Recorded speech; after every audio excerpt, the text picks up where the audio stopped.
జై శ్రీ మాతాజీ. పరమ పూజ్య శ్రీ మాతాజీ నిర్మలాదేవి గారు తెలియచేసిన మరొక సందేశాన్ని మనం తెలుసుకుందాము. మనము ఇతరులను ప్రభావితులను చేసే ముందు మనపై మనకు గల అదుపును గూర్చి కూడా తెలుసుకోవాలి. అది చాలా ముఖ్యం.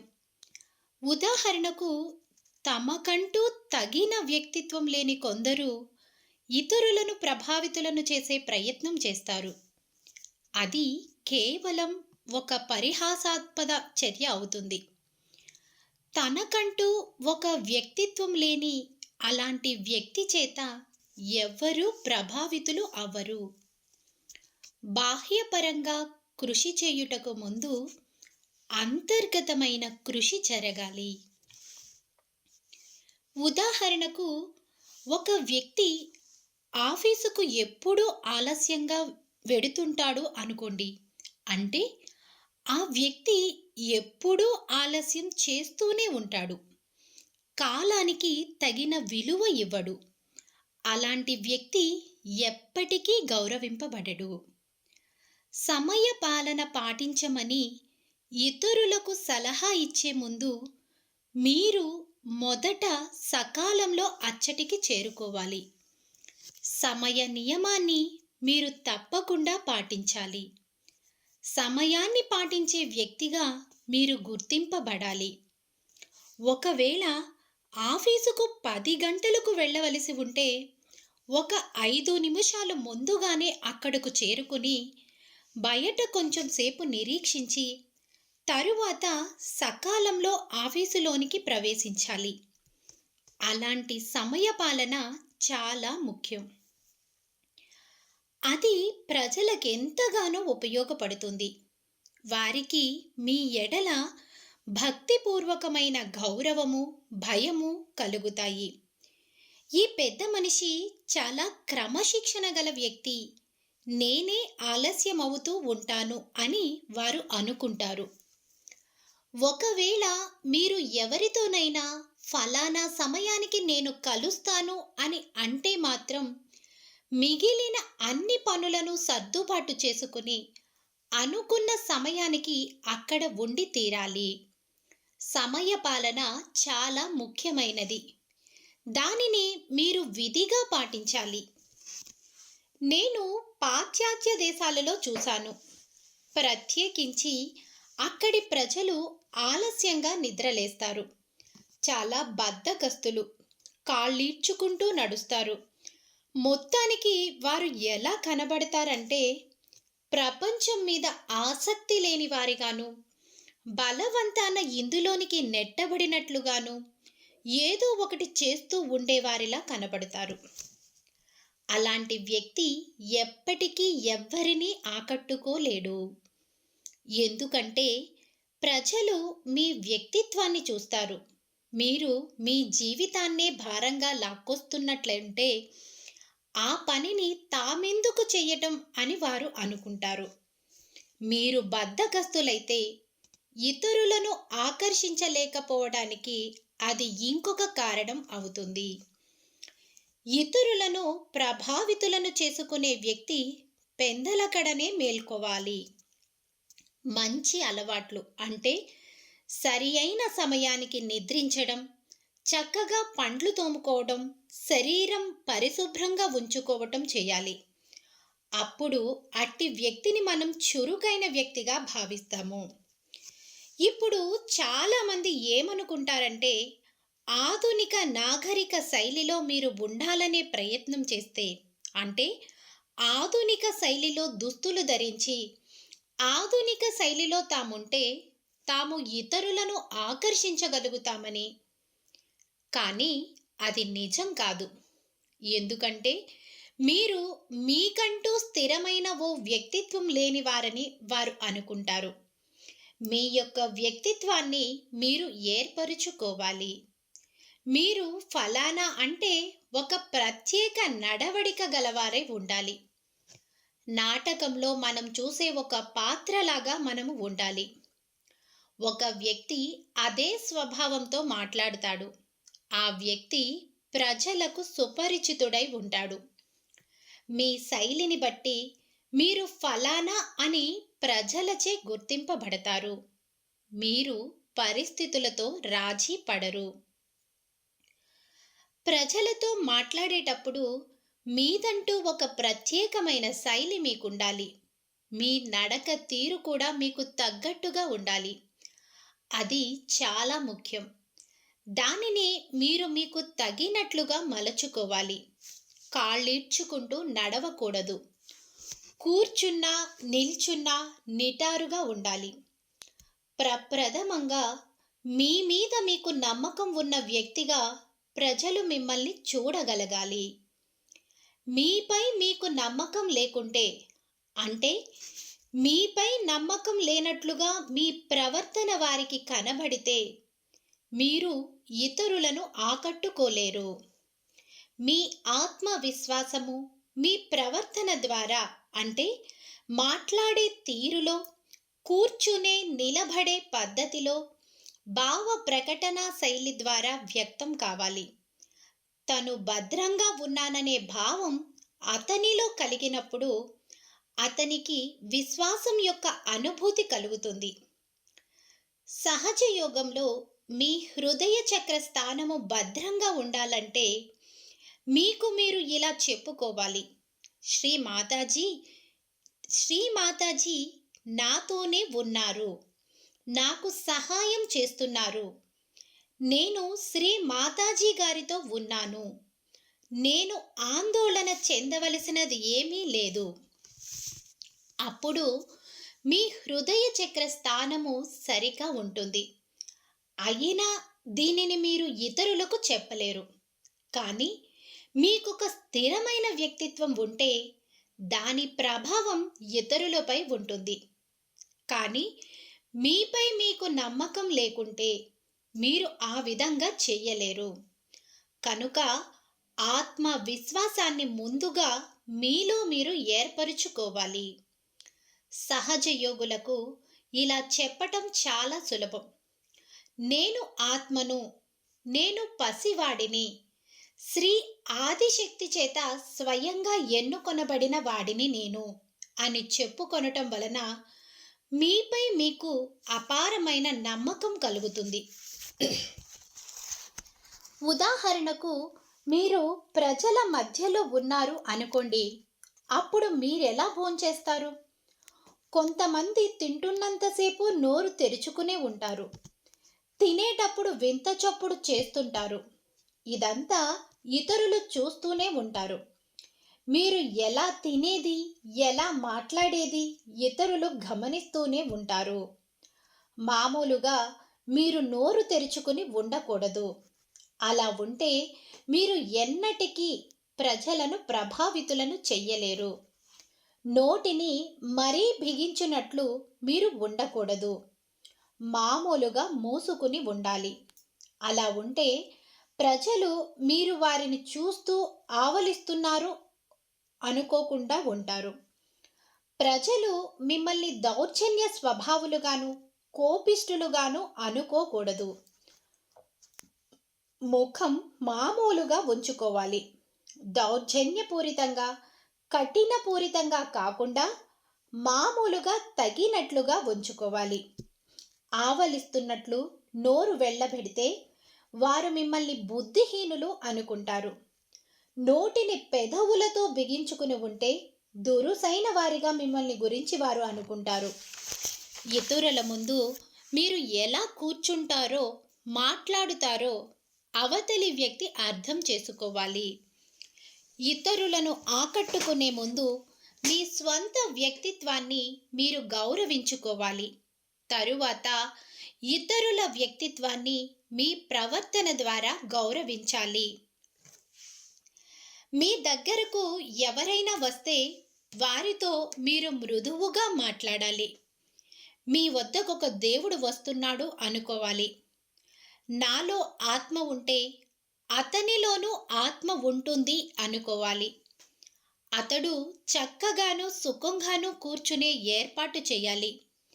అతనికి టీ, కాఫీలు లాంటివి కావాలేమోనని మీరు అడగాలి. మీరు ఇబ్బంది పడుతున్నట్లు, కలత చెందుతున్నట్లు అతడు అనుకోకుండా చూడాలి. అతని రాకతో మీరు ఆనందిస్తున్నట్లు అతనితో ప్రేమతో దయతో ఉండాలి. ఒక్కొక్కప్పుడు మీరు నిరాశ నిస్పృహలతో ఉన్నప్పుడు ఎదుటి వ్యక్తిని చూచి కంగారు పడినట్లు మీరు కనపడవచ్చును. అలా కంగారు పడుట అభద్రతకు నిదర్శనము. ఎవరైనా ఎవరితోనైనా మాట్లాడేటప్పుడు కంగారు పడకూడదు. ఆ వ్యక్తి పూర్తి విశ్వాసముతో ఉండాలి. తానొక మంచి వ్యక్తితో మాట్లాడుతున్నందుకు ఆనందంగా ఉండాలి. ఇతరులను మాట్లాడనివ్వటం ఇతరులని ప్రభావితులను చేసే పద్ధతులలో ఒకటి. వారు చెప్పేది శ్రద్ధగా వినాలి. మీరు మాట్లాడకండి. వారు చెప్పేది సావధానంగా వినండి. వాళ్ళు చెప్పేది కొంత విన్న తర్వాత ఇలా అనాలి: మీరు చెప్పేది నిజమే, అందులో ఏమాత్రం సందేహం లేదు. నేను మీతో ఏకీభవిస్తున్నాను. కానీ అని అంటూ మీరు చెప్పదలుచుకున్నది మొదలు పెట్టాలి. అలా కాకుండా మీరు వారితో ఇలా కానే కాదు, అలా కాదు అని అనకూడదు. ఆ విధంగా వారిని దిగ్భ్రాంతి పరచకూడదు. మీరు నన్ను గమనించండి, నేను చాలాసార్లు అలా చేస్తుంటాను. ఎవరైనా ఏదైనా చెబితే నిజమే, కానీ ఈ ఫలానా విషయం గమనించండి, ఇది ఇలా ఉంటుంది అంటూ చెప్పాలి. అప్పుడు వాళ్ళు బాధపడరు.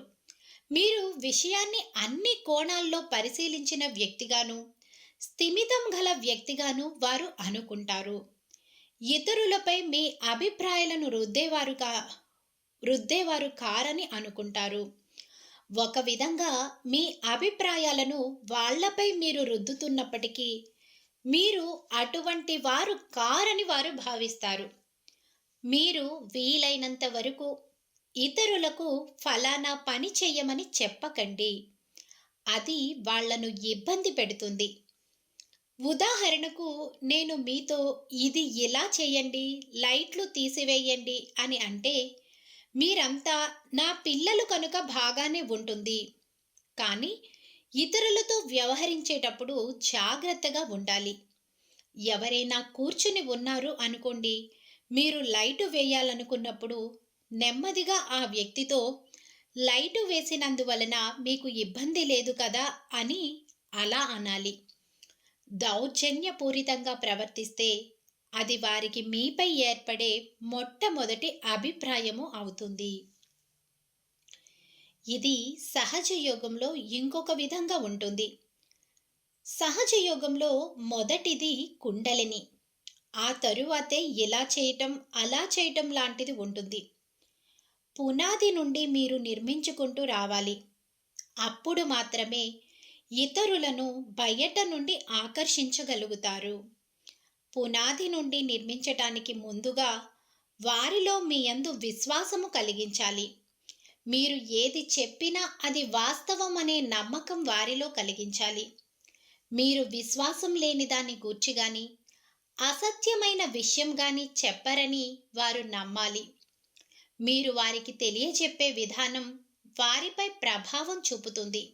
కాబట్టి మొత్తం విషయం మీ ప్రవర్తన తీరుపై ఆధారపడి ఉంటుంది.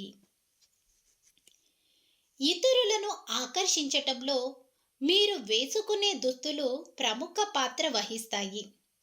ఇప్పుడు ఎవరితోనైనా మీరు ఆఫీసు పరంగా కానీ, వ్యాపార పరంగా కానీ సంబంధం కలిగి ఉన్న వారిని ఆకర్షించాలనుకుంటే మామూలుగా ధరించే దుస్తులు కాకుండా వ్యాపార నిర్వహణ సమయంలో ధరించే దుస్తులే ధరించాలి. అంటే ఉదాహరణకు, ముదురు నీలం రంగులో చారులు గల సూటు, శుభ్రమైన పాదరక్షలు, కొద్దిగా నూనె రాసుకుని తల దువ్వుకొని అందంగా చురుకైన వ్యాపారస్తునిలా మీరు కనపడాలి. కానీ మీరు ఈ ప్రపంచపు ఆధునిక శైలిని పరిశీలిస్తే అది ప్రతిరోజు మారుతూ ఉంటుంది. ఈరోజు కేశాలంకరణ ఒకలాగా ఉంటే రేపు ఇంకొకలాగా ఉంటుంది. కనుక కేశాలంకరణ కూడా ఒక అధికారికి తగినట్లు ఉండాలి. అంటే చక్కగా తలదువ్వుకోవాలి. వెనుకటి రోజుల్లో సినిమాలోని కథానాయకులు సైతం నూనె రాసుకునేవారు. వెంట్రుకలను ఇప్పటిలాగా పొడిగా ఉండనిచ్చేవారు కారు. తల బాగా దువ్వుకోవాలని వారు అనేవారు. ఈ రోజుల్లో మార్కెట్‌లోకి చాలా వస్తువులు వస్తున్నాయి. కేశాలంకరణపై మనం ఎంత శ్రద్ధ తీసుకుంటున్నామో పరిశీలిస్తే తెలుస్తుంది. పలానా పనికి అర్హత పొందడానికి మీరు మీ వ్యక్తిత్వాన్ని చక్కగా మలుచుకోవాలి. ఇప్పుడు ఉదాహరణకు ఒక వంటవాడు ఈత కొట్టేవాడు వేసుకునే దుస్తులలో కనపడ్డాడు అనుకోండి. అది ఎంతో భయంకరంగా ఉంటుంది. వంటవాడు వంటవాడి దుస్తులే వేసుకోవాలి. అలాగే వ్యాపారస్తుడు వ్యాపారస్తుని దుస్తులే ధరించాలి. జీన్స్ దుస్తులు వేసుకుని మీరు ఆఫీసుకు వెళ్ళలేరు. ఎందుకంటే మీరు ఏది చేస్తే ప్రతి వాళ్ళు అలాగే చేస్తారు. ఇలాంటి విషయాలు బద్ధకాన్ని, సోమరితనాన్ని కలిగిస్తాయి. ఆఫీసు బయట అయితే బద్ధకం పర్వాలేదు, కానీ వ్యాపార నిర్వహణ సమయంలో మాత్రం తగదు. ఉదాహరణకు మనకు ఒక డ్రాయింగ్ రూము ఉందనుకోండి, అది డ్రాయింగ్ రూముగానే ఉంటుంది, కానీ పడక గది కాదు. రెండింటినీ కలపకూడదు. అలా కలపటం మొదలు పెడితే దానికి అంతం అనేది ఉండదు. అదెంతటి విపరీతానికైనా దారి తీయగలదు. నేను కొంతమంది ఆఫీసుకెళ్లే వాళ్ళని చూశాను. వాళ్ళు వేసుకునే దుస్తులు ఈతగాళ్లు ధరించేవిలా ఉంటాయి. ఈ విషయంలో తగిన మార్పు రావాలి. సులభంగా ఆ మార్పు తీసుకురావచ్చును. సరి అయిన దుస్తులు ధరించకున్నా, సరి అయిన ప్రవర్తన లేకపోయినా జనాన్ని ఆకర్షించలేరని మీరు వారికి చెప్పాలి. ఇతరులతో వ్యవహరించేటప్పుడు మీరు సత్యవ్రతులై ఉండాలి. అబద్ధం చెప్పకూడదు. మీరు చెప్పదలిచిన విషయం ఎంతవరకు సమంజసమో అంతవరకే చెప్పాలి. ఇవాళ ఒక విషయం చెప్పి రేపు ఇంకొక విషయం చెప్పి ఎల్లుండి మరో విషయం చెప్పకూడదు. అలా చేస్తే ఎదుటి మనిషి మనస్సులో అది ఒక శూన్యతను సృష్టిస్తుంది. అనాలోచితంగానే ఎదుటివాడు మిమ్మల్ని ఓ మోసగానిగాను, విషయాన్ని దాటవేసేవానుగాను జమ కట్టవచ్చును. మీతో నేను మాట్లాడుతూ గడియారం వంక చూస్తున్నాను అనుకోండి. దాని అర్థం నేను మిమ్మల్ని అవమానిస్తున్నట్లు అవుతుంది. మీరేదో విషయం గూర్చి మాట్లాడుతున్నారు అనుకోండి. హఠాత్తుగా నేను విషయాన్ని మారిస్తే అది కూడా మిమ్మల్ని అవమానించడమే అవుతుంది. ఎందుకంటే ప్రతి వారు తెలివైన వారే. మీరు విషయాన్ని దాటవేయటాన్ని వారు గమనిస్తారు. కానీ ఏదైనా ఒక విషయం గూర్చి కొంతవరకు మీరు అంగీకరించవచ్చును. ఆ తరువాత అది ఒక హాస్యాస్పదమైన విషయమని మీకు అనిపిస్తే మీరు కలుగు చేసుకుని వాస్తవాన్ని చెప్పాలి. మొత్తం వ్యవహారమంతా చెప్పి, ఉదాహరణకు నిన్నటి రోజున నేను చెప్పాను, మీకు తెలుసు, నేను సర్పము గురించి ఎన్నడూ వ్రాయలేదని, ఇతరులెవరో వ్రాస్తే దానికి నేనెందుకు వివరణ ఇవ్వాలి, నేను దానిని సర్పశక్తి అని ఎన్నడూ అనలేదు. ఎందుకంటే అలా అనడం ప్రజలను గందరగోళంలో పడేయడం అవుతుంది. కానీ ఎవరైనా దానిని సర్పము యొక్క శక్తి అని అంటే పర్వాలేదు. దానికి మీరేం చెయ్యగలరు? మీరు అలాగ మొత్తం వ్యవహారానికి అసంబద్ధమైన ముగింపు ఇస్తే అంతటా ఆ వ్యక్తి మౌనంగా ఉండిపోతాడు. కానీ మీరు హఠాత్తుగా విషయాన్ని మార్చకూడదు. అంటే విషయాన్ని దాటెయ్యకూడదు. అంటే మీకు ఆ విషయాన్ని ఎలా సర్ది చెప్పుకోవాలో తెలియదని మీ గురించి ఇతరులు అనుకుంటారు. ప్రజలు ఒక్కొక్కసారి ఇలా కూడా చేస్తుంటారు. వారంటారు, సరే మంచిది, ఈ విషయం గురించి తర్వాత మాట్లాడుకుందాం అని. కానీ మీరలాగా చేయలేరు. అలా మార్చడం ఒక పెద్ద సమస్యను సృష్టిస్తుంది. ఇంకొక విషయం ఏమిటంటే, ఇతరులతో మాట్లాడుతున్నప్పుడు మీ గురించి మీరు గొప్పలు చెప్పుకోకండి. నేను ఇలాగా అని, నేను అలాగా అని అనకూడదు. ఎవ్వరూ అటువంటి దానిని ఇష్టపడరు. మీ గురించి మీరు గొప్పలు చెప్పుకోవటం కేవలం మూర్ఖత్వం అవుతుంది. నా దగ్గర ఇది ఉంది, అది ఉంది అని అనకూడదు. మీరేం చేస్తున్నారు? మీ వృత్తి ఏమిటి? మీరెలా ఉన్నారు? అని అతన్ని రకరకములైన కుశల ప్రశ్నలతో ముంచెత్తండి. అప్పుడు మీ సంస్థ గురించి మాట్లాడాలి. మీరు మాట్లాడేటప్పుడు నేను అని అనకూడదు. మాట్లాడినంతసేపు మేము ఇలా చెయ్యము, మేము అని అలా అనాలి. మీరు సంస్థను ఉద్దేశిస్తున్నారు, కానీ మీ గురించి కాదు. నేను అలా చెయ్యాలనుకోను. నేను దానిని అసహ్యించుకుంటాను. నేను దానిని నమ్ముతాను. అది చాలా హీనంగాను, అశ అసంబద్ధంగాను ఉంటుంది. మేము చేయవలసినదేమైనా ఉంటే దానిని నమ్ముతాము. మేము ఇలా ఆలోచిస్తాము. మరి మీ అభిప్రాయం ఏమిటి? మా వద్ద ఈ రకమైన వస్తువు ఉంది అని అనాలి. లేకపోతే మీరేదైనా మా సంస్థ గురించి లేక మీరు తయారు చేసే వస్తువు గురించి చెప్పదలిస్తే మీరిలా అనాలి. చూడండి, ఇవే మా వస్తువులు. ఇవి చాలా మేలైనవి. ఇవి బాగా పనిచేయటం మేము గమనించాము. వాటిని గురించి ప్రశంసా నివేదికలు మాకు అందాయి. అవేమిటో మీరు చూడవచ్చును. మీకిష్టమైతే మీరు ఉపయోగించి వాటిని గురించి మీకు మీరే స్వయంగా తెలుసుకోవచ్చును. కాబట్టి మీరు అందించే సేవల వలన మీరు ఇతరుల ద్వారా ప్రశంసించబడతారు. అది అహంకారం మాత్రం కాదు. అది అవతలి వ్యక్తిని సంతోషపరుస్తుంది. ఉదాహరణకు, చాలామంది ప్రజలు ఎయిర్ ఇండియా ద్వారా విమాన ప్రయాణం చేయటానికి ఇష్టపడతారు. ఎందుకో అర్థం చేసుకునే ప్రయత్నం చేయండి. ఎందుకంటే ఈ రోజుల్లో విమానయానం కష్టంగా ఉంటుంది.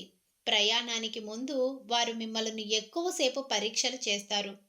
ఇంకా విమానంలో బాంబులు ఉంచటం మొదలైన కారణాలు కూడా ఉన్నాయి. ఇందువలన ఇబ్బందులు వారికి ఎక్కువయ్యాయని నేను అనుకుంటాను. ప్రయాణ ఛార్జీలు పెంచారు. ఎందుకంటే ప్రయాణికులను పరీక్షించుటకు అదనంగా వారు ఖర్చు చేయవలసి వస్తుంది. ప్రజలు ఎయిర్ ఇండియా ఎందుకు ఇష్టపడతారంటే అక్కడ పనిచేసే మహిళలు వినయంగా ఉంటారు. ప్రయాణికులను జాగ్రత్తగా చూసుకుంటారు. చౌకబారుగా వారుండరు. వారు చౌకబారు మనుష్యులు కారు. ప్రజలకు సేవలందించేటప్పుడు మంచి శ్రద్ధ తీసుకుంటారు. చక్కని ఆహారం తినగలిగినంత ఇస్తారు.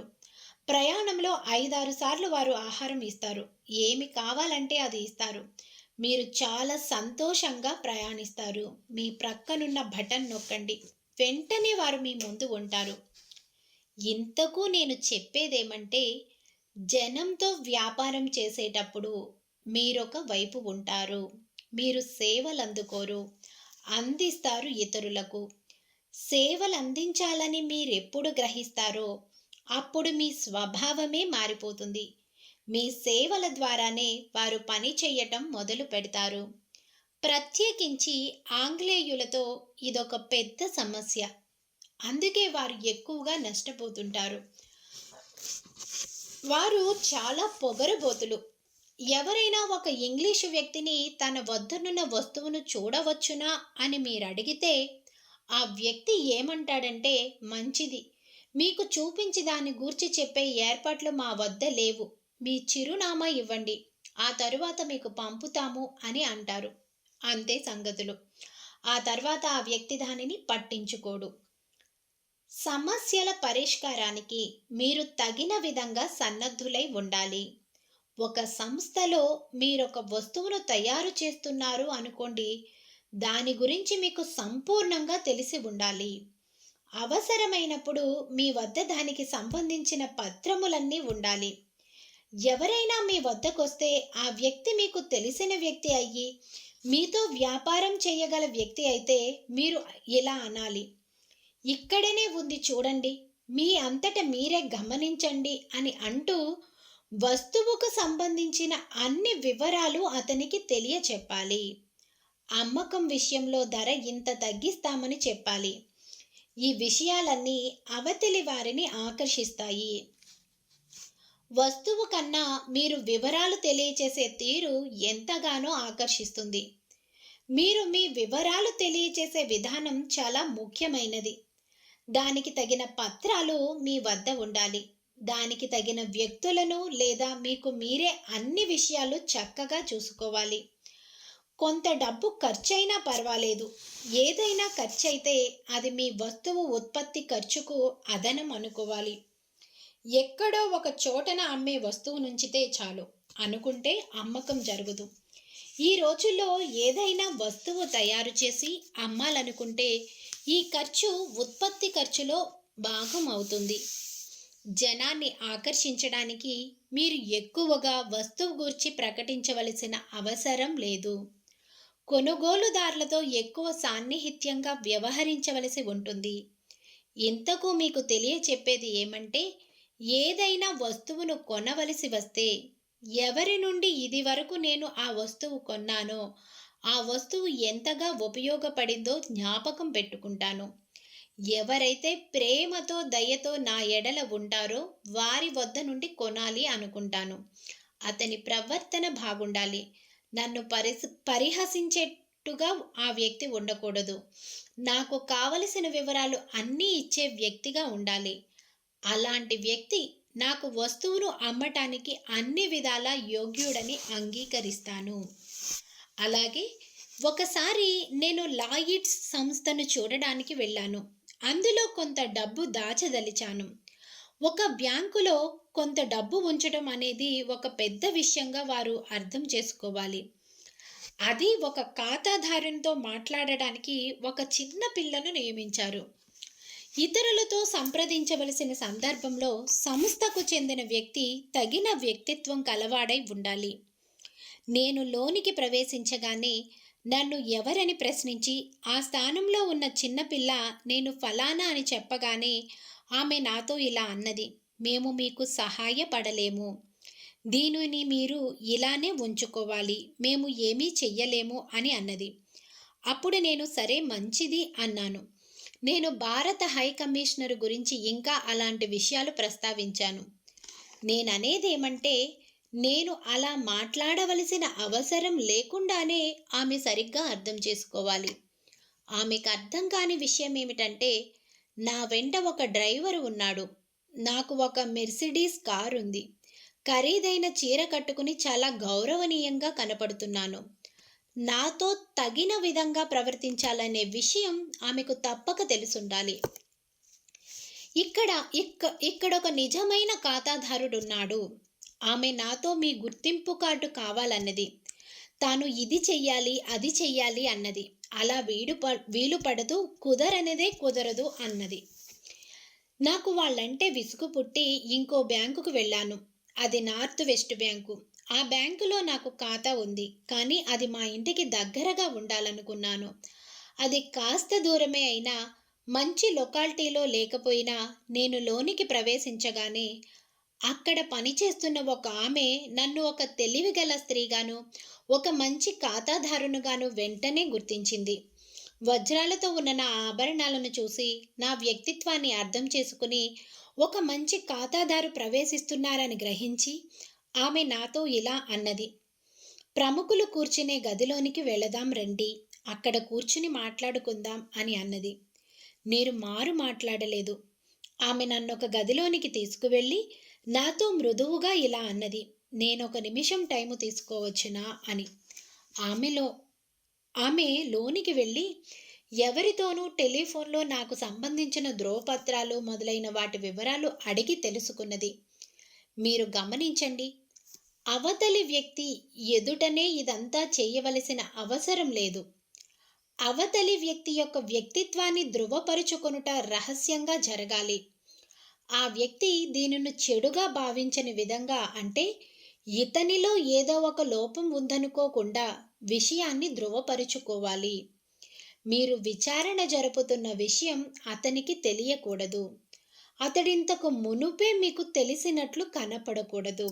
కనుక అలాంటి రహస్యంగా దర్యాప్తు చేసే పద్ధతి ఎంతో మేలు చేస్తుంది.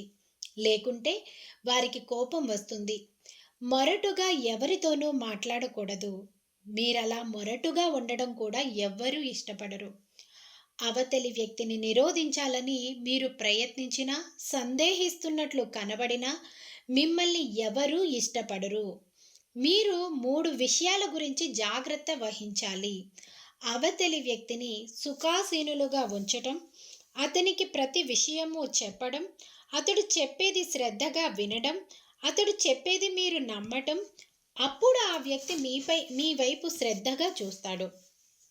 కనుక ఒక సంస్థలో పలానా యంత్రాంగాన్ని మీరు నిర్వహించదలిస్తే మీ వ్యక్తిత్వం చాలా సున్నితంగా ఉండాలి. రెండో విషయం, మీరు చెప్పేది మీరు తప్పక ఆచరించాలి. నేను మిమ్మల్ని పైకము తీసుకోకూడదన్నాననుకోండి, నేనే మీ నుండి పైకం గుంజటం మొదలు పెడితే మీరేం చేస్తారు? నన్ను విశ్వసించరు. నన్ను మీరు విశ్వసిస్తారా? నిజానికి పూజలకే మీరు నాకిచ్చే డబ్బు ఒక సంచిలో ఉంచుతాను. వెండి మొదలైన పూజా వస్తువులు కొనటానికి దానిని ఉపయోగిస్తాను. నేను అలా చెయ్యనవసరం లేదు. అందులో అనుమానం లేదు. మీరు నాకు పూజ నిమిత్తం ఇచ్చారు. వస్తువు పరంగా అది నాకు చెందినదై ఉండాలి. సరే, మంచిది అనుకుని నిబంధన నియమావళిని పాటించేందుకు నాదైన ఆ పైకాన్ని వెండి వస్తువులు కొనడానికి మీరు ఉపయోగించుతున్నారు. నేను కేవలం చలోక్తిగా అంటున్నాను, కానీ ప్రతి వారికి తెలుసు శ్రీ మాతాజీ డబ్బు విషయంలో చాలా నిష్కర్షగా అంటే ఖచ్చితంగా ఉంటారని. మీరు జనంతో స్పష్టంగా ఉండాలి. వారి ఎడల మీరు కుయుక్తులు పన్నాగములు పన్నేవారు కారని వారు తప్పక తెలుసుకోవాలి. మీరు దొడ్డిదారిన అతి తెలివితేటలు చూపించేవారు కారని వారికి తెలియాలి. కొంతమంది అలాగే చేస్తారు. మనిషి వెనుక కుయుక్తులు పన్నుతూ ఉంటారు. అలాంటి వారిని ఎవ్వరూ ఇష్టపడరు, ఎవ్వరూ గౌరవించరు. మీరు ముఖాముఖిగా ప్రత్యక్షంగా వ్యవహరించే వ్యక్తి అయి ఉండాలి. ఎవరైనా సరిగా ప్రవర్తించుకుంటే మీరు అతనితో మృదువుగా ఇలా అనాలి: మీ సమస్య ఏమిటి? మేము ఈ సమస్యను ఎదుర్కొంటున్నాము. దీనికి పరిష్కారం ఏమిటో మీరిప్పుడు నాకు చెప్పండి అని మీరు ఆ వ్యక్తితో అనాలి. అప్పుడు ఆ వ్యక్తి చెడుగా అనుకోడు. ఒకవేళ మీరు అతనితో ప్రత్యక్షంగా ఇలా అంటే వాళ్ళకి ఇష్టం లేదు, వాళ్ళు ఇష్టపడరు, మీరు ఇష్టపడడం లేదు. నేను ఒకవేళ మీతో అలాగే ప్రత్యక్షంగా అంటే ప్రతి విషయం నేను చాలా నెమ్మదిగా మృదువుగా చెబితే అది సుహృద్భావపూర్వకంగా ఉంటుంది. వంట పట్టించుకోవడం అవుతుంది. ఇతరులను సరిగా అర్థం చేసుకునే విధంగా మాట్లాడే తీరు ప్రవర్తన మీరు కలిగి ఉండాలి. అది చాలా ముఖ్యం. నిజానికి ఇతరులను ప్రభావితులను చెయ్యకుండానే మీరు వారిని ప్రభావితులను చేస్తారు. కళను దాచటంలోనే కళ యొక్క నేర్పు ఉంటుంది. దాని గురించి బహిరంగంగా చర్చించకూడదు. ఎవరితోనైనా మాట్లాడేటప్పుడు వారు మాట్లాడేది మీరు అర్థం చేసుకోనప్పుడు మీరు అర్థం చేసుకుంటున్నట్లు వింటున్నట్లు వారికి కనపడకూడదు. అది చాలా అసంబద్ధంగా ఉంటుంది. ఎప్పుడైనా మీరు ఐదు ఆరుగురితో వ్యవహరించేటప్పుడు వారిలో మీ గురించి సద్భావన కలిగేట్టు మీరు ప్రయత్నించాలి. ఉదాహరణకు, మీరు పెళ్లి చేసుకోవాలని నేను భావించినప్పుడు మీరు కానీ ఆమె కానీ బాధపడకుండా ఉండే విధంగా నేను ఆమె గురించి మీకు తెలియచెప్తాను. ఎందుకంటే తర్వాత మీరు ఆమె గురించి ఏదైనా అనవచ్చును, ఎవరైనా ఏదైనా అనవచ్చును. అప్పుడు మీరు శ్రీ మాతాజీ ఈ విషయం నాతో అనలేదేమిటి అని మీరు అనుకోవడం జరుగుతుంది. కనుక మీరు మృదువుగా నెమ్మదిగా ఇలాగా అనాలి: చూడండి, ఆమెలో ఈ విషయాలు ఇలా ఉన్నాయి, అయినా పర్వాలేదు, ఆమె సర్దుకుపోగలదు అని మీరంటారు. ఆమె ఎలా సర్దుకుపోయేది మీ మీద ఆధారపడి ఉంటుంది. కనుక ఆ వ్యక్తి గురించి ముందుగా మీరు తెలియజేయబడటం, మీకు తెలిసి ఉండడం, దానికి మీరు బాధ్యులవటం అనేది నా బాధ్యత. కాబట్టి పాలనా యంత్రాంగంలో ప్రజలను బాధ్యులుగా చేయటం చాలా ముఖ్యమైన విషయము. ప్రతి పని మీరు స్వయంగా చేసుకుపోతుంటే ఇతరులు మీ పనిలో పాలు పంచుకోరు. వాళ్ళే పని చెయ్యరు. వాళ్లకు బాధ్యులుగా చేయటానికి వారికి కొంత ప్రతిఫలం ముట్టజెబుతూ ఉండాలి. అది శ్రేష్టమైన విధానం. ఎవరైనా ఒక మంచి పని చేస్తే దానికి తగిన ప్రతిఫలం ఇస్తూ ఉండాలి. మీరు మంచి పని చేశారని మీరు మెచ్చుకోవాలి.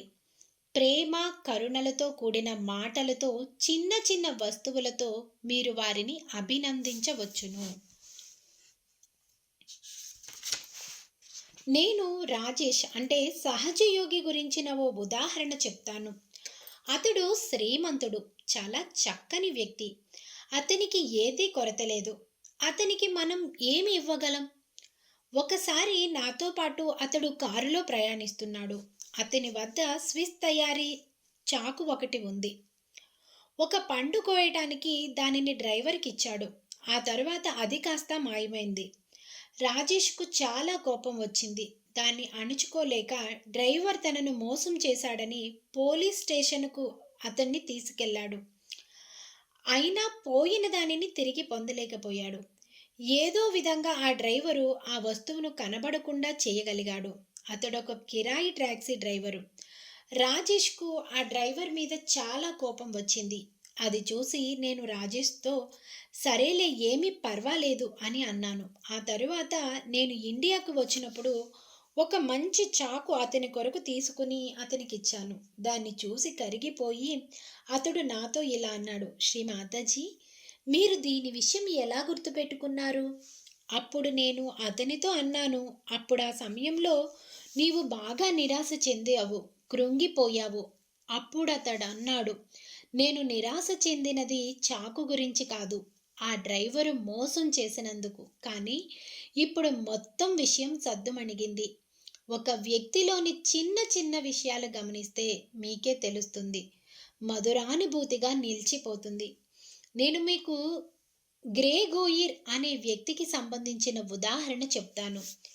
ఒకసారి నా కోసం చీరలు తీసుకుందామని ఒక దుకాణానికి వెళ్ళాము. ఇది వరకు కొన్ని చీరలు కొనుక్కుంటూ ఉండేదాన్ని. ఇప్పుడు నా వద్ద చాలా చీరలు సరిపోయినన్ని ఉన్నాయనుకుంటాను.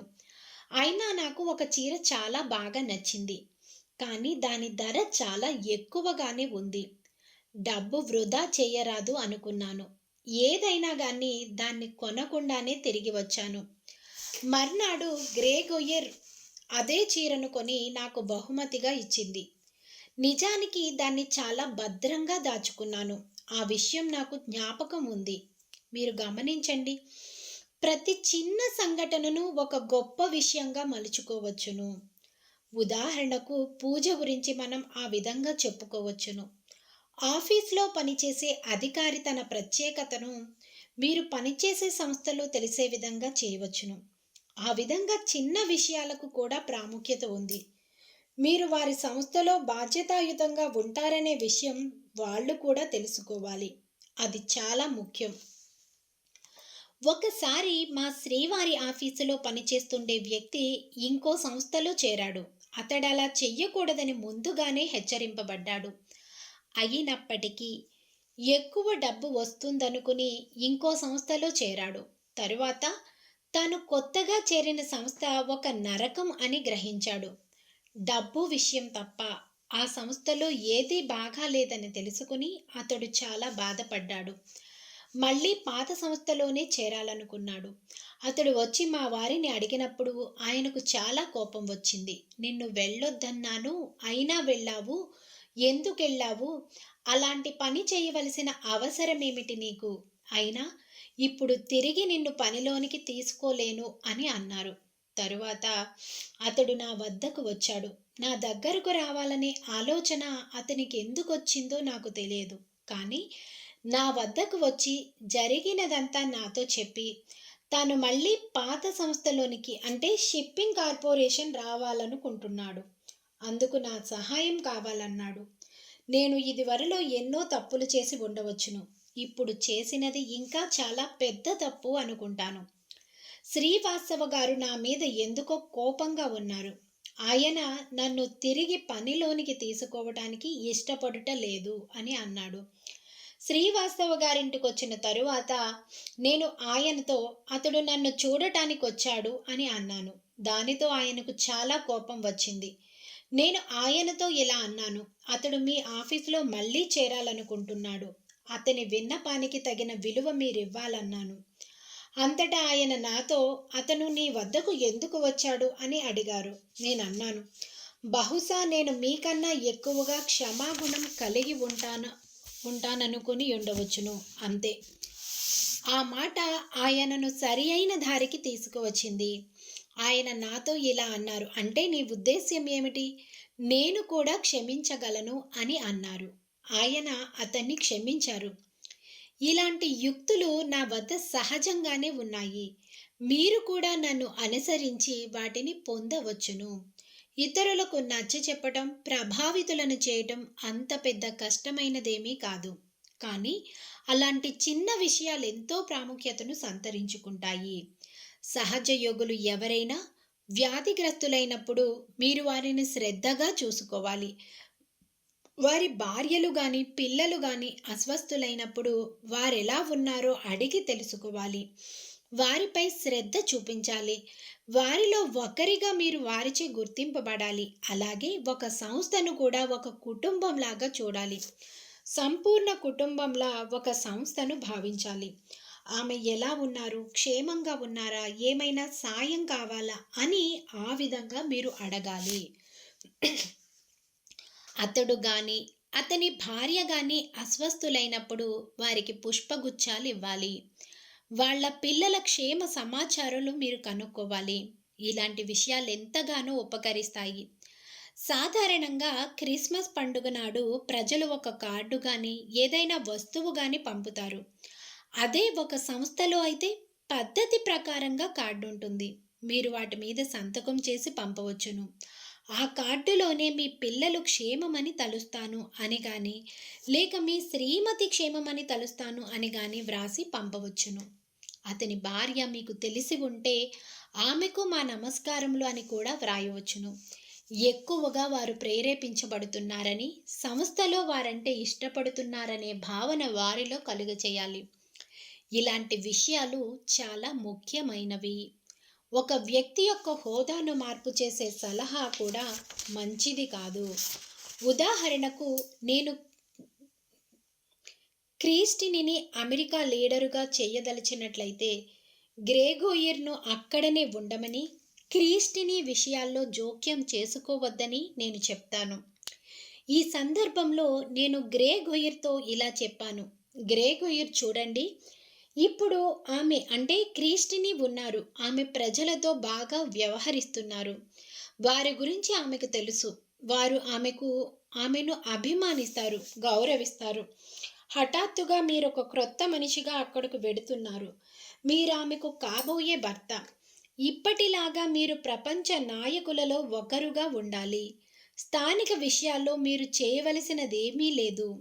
అతడు అర్థం చేసుకున్నాడు. కానీ అదే విషయాన్ని ఈ విధంగా అక్కడ మీరు దేన్ని గురించి మాట్లాడకండి, నోరు మూసుకోండి అని అంటే అది పనిచేసి ఉండేది కాదు.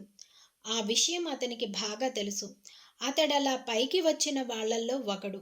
అలాగ మీరు ప్రపంచంలో ఎక్కడికైనా వెళ్ళవచ్చును. మీరు కోరుకున్నట్లుగా ఏదైనా చేయవచ్చును. అలా ఆధ్యాత్మికంగా పైకి వచ్చే వాళ్ళల్లో రాజేష్ మరో వ్యక్తి.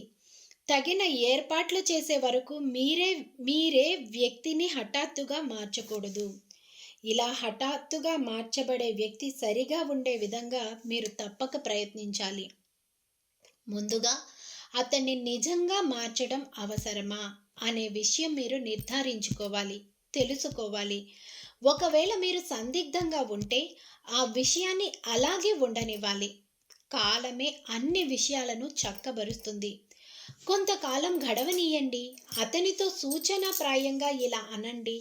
జనం ఫిర్యాదు చేస్తున్నారు, ఏమి చెయ్యాలి? మీరు ఈ విషయంలో సాయం చెయ్యాలి. అంతటా అతడు కూడా మీరు తగిన వ్యవధినిచ్చినట్లు తెలుసుకుంటాడు. ఒకవేళ అతనికి ఏ మాత్రము వ్యవధినివ్వకుండా అతనితో ఇహ మీరు బయటకు నడవండి అని అంటే మాత్రం అతడు తప్పకుండా మీకు శత్రువు అవుతాడు. కానీ దానికి విరుద్ధంగా మీరు ఇలా అంటే, నేను చాలా విచారిస్తున్నాను, కానీ ప్రజలు ఇలాంటి వారు, వాళ్ళు మమ్మల్ని ఇబ్బంది పెట్టడానికి ప్రయత్నిస్తున్నారు, ఎప్పుడూ నన్ను ఇబ్బంది పెడుతూనే ఉన్నారు, వారిలో ఏమి లోపముందో నాకు తెలియడం లేదు, కానీ ఈ విషయం గూర్చి మీరు తగిన జాగ్రత్త తీసుకోండి, సరిదిద్దుకోండి. విషయాలు వాటంతట అవే చక్కబడుతాయి. ప్రజలు దీనిని గంభీరంగాను, లోతుగాను గమనిస్తున్నారు. మీరే బాధ్యులని వారు అనుకుంటున్నారు. మరి మీరేమో వారిని బాధ్యులను చేయాలని చూస్తున్నారు. వాళ్ళు అనుకుంటున్నారు, ఆ విషయాన్ని మిమ్మల్ని మీరు సరిదిద్దుకుంటూ అలా పరిష్కరించాలి. లక్నో నగరంలో ఒక మిఠాయి దుకాణం ఉంది. అక్కడ మిఠాయిలు బాగా తయారు చేస్తారు. మిఠాయిలకు ఆ దుకాణం చాలా ప్రసిద్ధి. ప్రస్తుత దుకాణదారుని తండ్రి గతించాడు. ఇతనికి పెద్ద పొట్ట ఉంది. ఎవరైనా ఆ దుకాణానికి వెళ్ళాలంటే అంతవరకు కారులో వెళ్ళలేరు. కొంత దూరం నడవాలి. నేను గమనించిన అతని యుక్తి ఏమంటే, మీరిచ్చిన ఆర్డర్ తీసుకుంటాడు. అక్కడ మీరు కూర్చునే ఉంటారు. అతడు తన పని వాళ్ళతో ఇలా అంటాడు, ఏమి చేస్తున్నారా? ఆమె గారికి కావలసిన వస్తువులివ్వండి. చాలాసేపటి నుంచి ఆమె గారు కూర్చునే ఉన్నారు. తర్వాత నాతో ఇలా అంటాడు, వీళ్ళను చూడండి, చాలా టైం తీసుకుంటారు. ఇప్పుడే విమానంలో మీరు వెళ్ళవలసిన అవసరం లేదు కదా. అప్పుడు నేను పర్వాలేదులేండి అని అంటాను. నాతో అతను, ఇది క్రొత్త రకం మిఠాయి, మీరు రుచి చూడండి అని అంటాడు. అప్పుడు మీరు రుచి చూసి బాగున్నాయి, ఇవి కూడా కొన్ని ఇవ్వండి అంటారు. ఆ విధంగా అతడు అంటూనే ఉంటాడు. అలా కొంతసేపు అయిన తర్వాత అతను తన పని వాళ్ళను గురించి ఇలా చెప్తాడు, వీళ్ళను చూడండి, ఎంత హడావిడిగా ఉంటారో. చేతిలో పని ఎలా పూర్తి చేసుకోవాలో వీళ్ళకు తెలియదు. ఏరా, ఏం చేస్తున్నావురా? ఈ అమ్మగారికి ఇంకా కొన్ని మిఠాయిలు ఇవ్వొచ్చుగా. ఆమె గారు త్వరగా వెళ్ళాలి. మీరెందుకు ఇంత టైం తీసుకుంటున్నారు? నా వైపు తిరిగి నాతో ఇలా అంటాడు, ఇంకొక రకం మిఠాయిలు ఇవి, ఇవి కూడా రుచి చూడండి. అంతటా మీరు అవి కూడా తిని బాగానే ఉన్నాయంటారు. ఇలా మీరు దుకాణం వదిలి బయటకు వచ్చేసరికి మీ దగ్గరున్న పర్సు మొత్తం ఖాళీ అవుతుంది. ఆ దుకాణంలో ఉన్న మిఠాయిలు కొనుక్కుని మీరు బయటకు వస్తారు. దుకాణదారుడు అలాంటి యుక్తులు ఉపయోగిస్తాడు. కొంత సమయం తర్వాత మీలో మీరు అనుకుంటారు, ఈ యుక్తులన్నీ మీకు తెలుసు. ఇప్పుడు దయచేసి నాకు కావలసినవి ఇస్తారా అని అతనిని అడుగుతాను. అప్పుడు అతనిస్తాడు అని. ఇంతకు నేను చెప్పేదేమంటే, ఒక మధురమైన సంబంధం వృద్ధి అవుతుంది. మిఠాయిలు తియ్యగా అమ్ముతున్న అతనిని చూచినప్పుడు, అతని వస్తువులు చూసినప్పుడు అలాంటి సంబంధం వృద్ధి చెందుతుంది.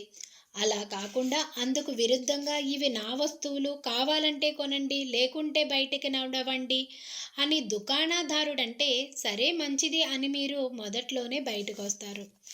అమ్మకం యొక్క హెచ్చుతగ్గులు పూర్తిగా కొనుగోలుదారుని, అమ్మకందారుని మధ్య గల సత్సంబంధం మీద ఆధారపడి ఉంటుంది.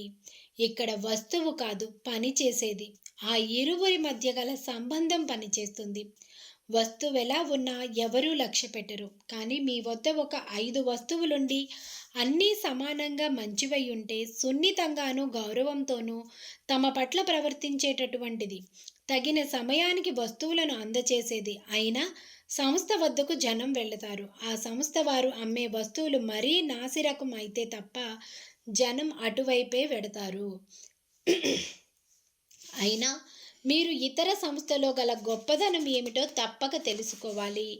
వారి వద్ద గల వస్తువులేమిటో, ఏమి అమ్ముతున్నారో మీరు తప్పక తెలుసుకోవాలి. కానీ చాలా వరకు నేను గమనించేదేమంటే, కొనుగోలుదారునితో మీకు గల సంబంధం కన్నా వేరే ఏదీ పనిచెయ్యదు. ఆఫీసులో మీరు సత్సంబంధాలు కలిగి ఉండాలి. ముందుగా మీ వ్యక్తిత్వం చాలా బాగుండి తీరాలి. ఫ్యాషనబుల్ డ్రెస్ ధరించి వచ్చేవారు సమర్థులైన మంచి పాలకులు కాలేరు. ఎందుకంటే వారు మెతక వైఖరి కలిగి ఉంటారు. అటువంటి వ్యక్తిత్వం గల వారి నుంచి జనం లాభం పొందచూస్తారు. కానీ మీరు గంభీరంగా ఉండాలనుకుంటే ఆఫీసు డ్రెస్ వేసుకోవాలి. అప్పుడే మీరంటే జనానికి భయం. మీకు తగిన హుందాతనము, నిండుతనము కలుగుతాయి. కానీ ఆ నవీన తరహా దుస్తుల్లో ఆఫీసులో ఆ గౌరవం ఉండదు. డ్రైవర్ పై అధికారిని పేరు పెట్టి పిలుస్తూ ఎలా ఉన్నావు అని అంటాడు. అంటే గౌరవం ఉండదు. అలా మొదలవుతుంది. ఇండియాలో లాగా యజమాని పొగాకు వంటి మాదక ద్రవ్యాలు తీసుకునే వ్యక్తి అయితే, నౌకరు యజమాని వద్దకెళ్ళినప్పుడు యజమాని అతనితో, నీ వద్ద కొద్దిగా జర్దా ఉందా అని అడుగుతాడు. ఉంది, నా దగ్గర తీసుకో అని నౌకరిస్తాడు. ఇలా ముగుస్తుంది వారి మధ్య గల సంబంధం. కనుక ఆ సమయంలో మీరు మత్తు పానీయాలు తీసుకొనడం కానీ, ఏవైనా దుర్వ్యసనాలు మీకు ఉండడం కానీ జరిగితే అవి మీకెంతో అవరోధం అవుతాయి. వాటిని మానుకోండి. అలా చెయ్యలేకపోతే మీ క్రింద పనిచేసే వారి సహకారం మీరు పొందలేరు. చౌకబారు హాస్యాన్ని ఎవ్వరూ ఇష్టపడరు. కానీ మీ క్రింది ఉద్యోగులు చౌకబారు హాస్యంతో మీ గురించి మాట్లాడుతుంటారు. వాటి ద్వారా ఇంకా ప్రసిద్ధులవుతామనుకుంటారు. కానీ అలా అవ్వలేరు. ఒంటరిగాను, విడిగాను, దూరంగా ఉండడం వలన పేరు ప్రతిష్టలు పెరుగుతాయి. అంతేగాని పైన చెప్పబడిన వారిలాగా తయారవడం వలన వీలు కాదు. మీకింకొక సంగతి చెప్తాను. మా శ్రీవారైన సర్ సిపివి గారి ఆఫీసులో పనిచేసే ఒక మహిళ జీన్సు దుస్తులు వేసుకుని ఆఫీసుకు వచ్చింది. శ్రీ సిపి గారు ఆమెను పిలిచి ఆమెతో ఇలా అన్నారు: అమ్మా, నేను ఇలాంటి డ్రెస్ ఒప్పుకోను. మీరు ప్యాంట్లు వేసుకోవచ్చును, లేదా వేరే ఏదైనా చక్కని దుస్తులు వేసుకోవచ్చును, కానీ జీన్సు దుస్తులు మాత్రం వేసుకోకూడదు. ఇవి మీ ఇంట్లో కానీ, బయటకు వెళ్ళేటప్పుడు కానీ, ఇంకా ఎక్కడికైనా వెళ్ళేటప్పుడు కానీ వేసుకోవచ్చును, కానీ ఆఫీసుకు వచ్చేటప్పుడు మాత్రం కాదు అని అన్నారు. దానికి ఆమె అలా కుదరదన్నది. అంతటా ఆయన ఆమెను రాజీనామా చేయమన్నారు. లేకుంటే జీన్సుతో ఆమెను ఆఫీసుకు అనుమతించనన్నారు. ఆ తరువాత ఆమె మామూలు దుస్తులే వేసుకొనటం మొదలుపెట్టింది. కానీ నిజానికి అది చాలా తేడా కలిగిస్తుంది. ఎప్పుడూ కూడా మన వేషభాషలను బట్టి నిస్సంశయంగా మనలో చాలా తేడా కనిపిస్తుంది. నిన్న నాకు కట్టుకోవడానికి ఒక తెల్ల చీర కూడా లేదు. నా కార్యక్రమము రోజున నేను తెల్ల చీర కట్టుకుంటాననే విషయం వాళ్ళెప్పుడూ మర్చిపోరు. కానీ ఇప్పుడు నా వద్దనున్న తెల్ల చీర మాసిపోయి ఉంది. అది ఎర్ర అంచుగలది. అది కట్టుకుంటే చాలా వ్యత్యాసం కనపడుతుంది. ఇంకొక చీర కట్టుకుని ఉంటే అది అలా జరిగి ఉండేది కాదు. కానీ మీ వద్దకు వచ్చేటప్పుడు నేను కట్టుకునే చీర ప్రభావం కూడా మీ మీద ఉంటుంది. మనలను చూడడానికి శ్రీ మాతాజీ ఈరోజు ఈ చీర కట్టుకొచ్చారు అని మీరు అనుకుంటారు. అది మీకు కాంతి వంటిది. మీ దుస్తులు మీ ప్రవర్తనకు ఓ కాంతి వంటిది. అంతర్గతంగా మీరెలా ఉంటే అది అలా బయటకు కనపడుతుంది. ఈ రోజుల్లో వీటితో ప్రజలు రాజీ పడుతూ సర్దుకుపోతుంటే పరిపాలనా విధానం పాడైపోతుంది. మీ వ్యక్తిత్వాన్ని, హోదాను మీరు నిలబెట్టుకోవాలి. ఇప్పుడు నేను అంటే ప్రజలు, ఉద్యోగులు ఆఫీసుల్లో ఎదురు జవాబు చెప్పడం చూస్తున్నాను. కానీ ఇదే ఒక జపాన్ సంస్థలో అయితే కేవలం ఒక్కరు మాత్రమే మాట్లాడతారు. మిగిలిన వారు వింటూ ఉంటారు. అందరూ మౌనంగా ఉంటారు.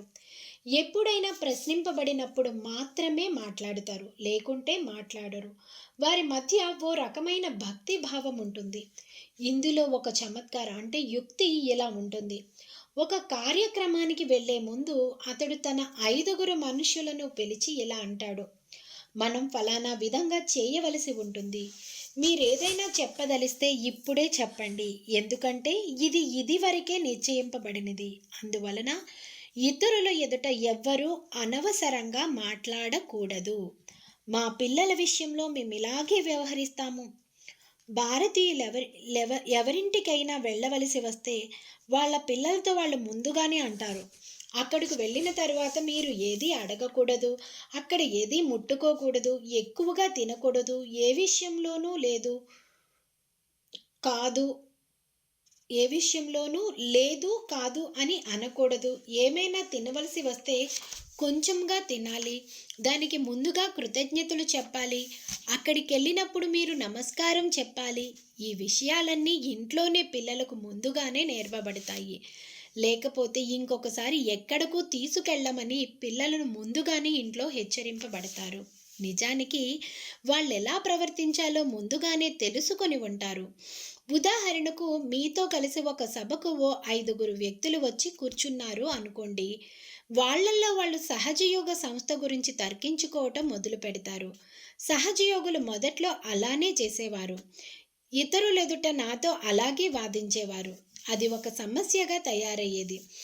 ఇతరుల ముందు నాతో అలా తగ్గించకూడదు. నాతో ఏదైనా చెప్పదలిస్తే మీరు విధిగా నాతో విడిగా చెప్పాలి. మీ తోటి వారి మధ్యన అసూయ వంటి భావం లాంటిది కాకుండా ఒక మంచి అనుభూతి కలిగించాలి. అసూయ అనేది మీ సొంత మనుష్యుల మధ్య కలిగే భావం.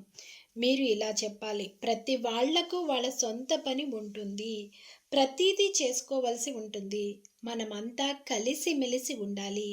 ఈ చేతికి అవతలి చేయి గురించి అసూయ ఉండే ప్రశ్న లేదు. మీరు కుడి చేతి వైపు ఉంటే ఎడమ చేతి వైపు కూడా ఉన్నట్లేనన్నమాట. కాబట్టి మీ కుడి చెయ్యి పని చేస్తుంది. ఎడమ చెయ్యి పని చేస్తుంది. మొత్తము పని చేస్తుంది. సంస్థ మొత్తము పైకి రావాలి. సంస్థ వృద్ధిలోకి వస్తే మనకు చాలా ప్రయోజనాలు ఉంటాయి. సంస్థకు సంబంధించినంత వరకు ఒక విధమైన భక్తిపూర్వక విశ్వాసం కలుగచేయాలి. ఎక్కువ లాభాలు వస్తే ఎక్కువ బోనసులో, బహుమతులో వస్తాయి.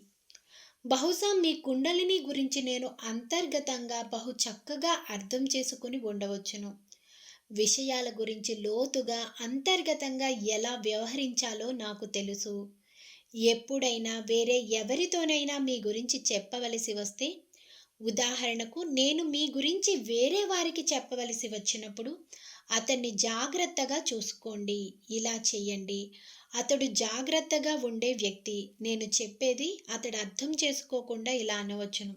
శ్రీ మాతాజీ అలా చెబుతూ ఉండేవారు అని అంటాడు. అప్పుడు అతన్ని నేను ఇలా హెచ్చరిస్తాను. మీకై మీరే స్వయంగా మాట్లాడండి. లేకుంటే అది పని చెయ్యదు. నేను మీకెందుకు చెప్తున్నానంటే, ఈ విషయాలు అతడు మాట్లాడడానికి ముందే అతనికి వివరించాలి. ఎందుకంటే అతడలా చేసిన తరువాత ఇక ఉపయోగం ఏముంటుంది? ఒకవేళ అతడు మీ నుండి తగిన వివరణ కోరితే, అతనితో ఇలా ఎందుకు చెప్పవలసి వచ్చిందో, నేను ప్రత్యక్షంగా అతనితో ఎందుకు చెప్పలేదో, అది విశదంగా చెప్పటానికి మీరు సిద్ధమై ఉండాలి. ఆ తరువాత కూడా అతడు ఆ విధంగా చేస్తే, మూర్ఖంగా ప్రవర్తించే అతడు తన యథాస్థానంలో ఎలా ఉంచబడతాడు? మీ సంబంధాలు మామూలుగా బాగానే ఉంటాయి. మీ హోదాకు తగ్గట్టుగా మీ సంబంధం నిలబెట్టుకోవాలి. మీ వ్యక్తిగత గౌరవాన్ని, ఇతరుల గౌరవాన్ని దృష్టిలో ఉంచుకోవాలి. కానీ మీ మీదనే మీకు గౌరవం లేకపోతే ఇతరులను ఎలా గౌరవించగలరు? భగవంతుడు మిమ్మల్ని ఆశీర్వదించుగాక. జై శ్రీ మాతాజీ. జై శ్రీ మాతాజీ. జై శ్రీ మాతాజీ.